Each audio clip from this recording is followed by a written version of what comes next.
Violence in Chicago is reaching record-setting numbers. Last year alone, Chicago had more than 4,000 shooting victims, and the toll so far in 2017 exceeds the same period last year. Crime is taking a personal toll on people in Chicago. Joining us now is Congressman Danny Davis, along with William Taylor and Keisha Johnson, both of whom have been personally affected by Chicago's violence, as has Danny Davis. That we appreciate you all joining us this morning. So horrible when we hear these horrible stories, and you hear these horrible numbers. Danny, I know you lost a grandson to gun violence. Was it just a year ago? It's been less than that. It was actually just before Thanksgiving. God, it's just, give people a perspective when you're dealing with, this is your own personal story. It's not just a number to you.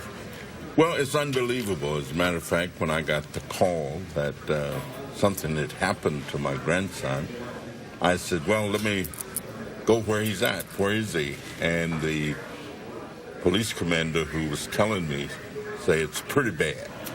And 5 minutes later, my son called and said, Daddy, Javon has been shot. I said, well, how is he? He said, well, I think he's gone.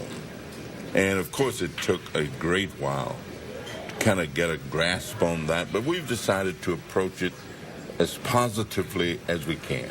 As a matter of fact, we had a birthday party for him 2 weeks ago. It was his birthday, and so we just decided, let's have a birthday party for Javon. Of course, he couldn't be there, but I think that helped a great deal. His friends were there, and we just kind of reminisce. And Keisha and William, talk about your experiences and how that has influenced your outlook as you move through the final years of school here. Keisha, do you want to start? What happened in your life? Well, over the years, I have lost classmates to violence, and, you know, when you really think about it, it's just like, you really can't get a grasp on it, because these are people you sit in class with, you tell jokes with, you have a good time with, you learn with, and all of a sudden they're gone. It's just, you don't know how to deal with it. And then recently, last year, after Christmas, my cousin, Matthew Herring, murdered. He lost his life to gun violence. So at this point, it became more personal, and I was ready to, you know, like, take the initiative, like, move forward, like, take action towards preventing, like, decreasing the violence in Chicago, because this is sad. It's pretty sad. Maybe you can speak to that too, William. At some point you say, what can I do? What can you do? That's the first thing that you ask yourself.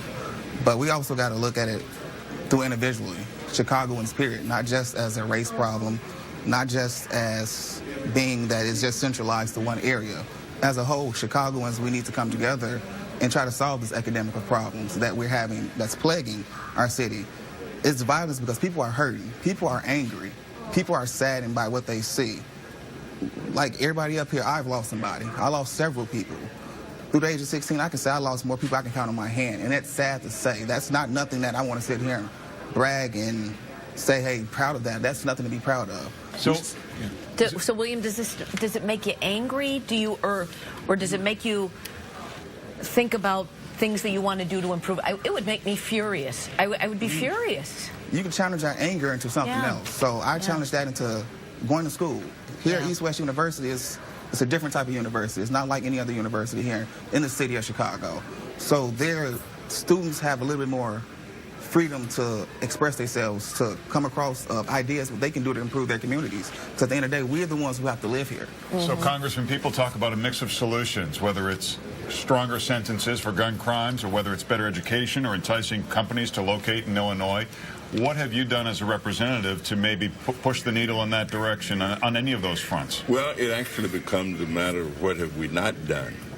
I have not been effective to get my colleagues in Congress to know that we need some serious gun control laws.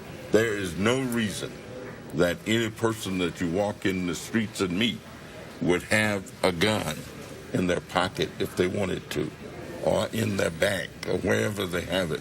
So we need strong gun control laws. But the real deal on violence is poverty. The biggest thing that I can think of that causes violence is poverty. So what can you do to change A that? lack of education.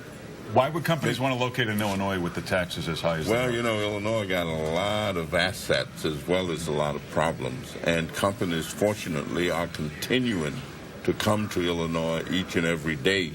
And I happen to be fortunate enough to meet many of them and entertain them as they come and welcome them as they do. Legislatively, there are things that we do. And Keisha, there's an event happening at East-West University today. Is Yes. that correct? Is Yes. it what's happening? It's from noon to 2? Yes. And- And we're having an event today, sort of kind of like, Some back, give back. yeah. And what we're doing is we're going to come up with ideas and solutions to kind of help decrease the violence in Chicago. We're going to take the initiative and try to come up with programs to help with that epidemic stuff. I am so excited about that because I've been affiliated with East-West University before it started. Yeah. 35 years I've been affiliated, and even longer than that. Yeah. And to see it described in this way as an institution of higher learning, it simply warms my heart. And I'm sure that Dr. Khan, who is the chancellor, is probably bubbling over to hear Yeah. a student. Well, Well, we Congressman Davis, William Taylor, and Keisha Johnson, we appreciate you joining us this morning. Thank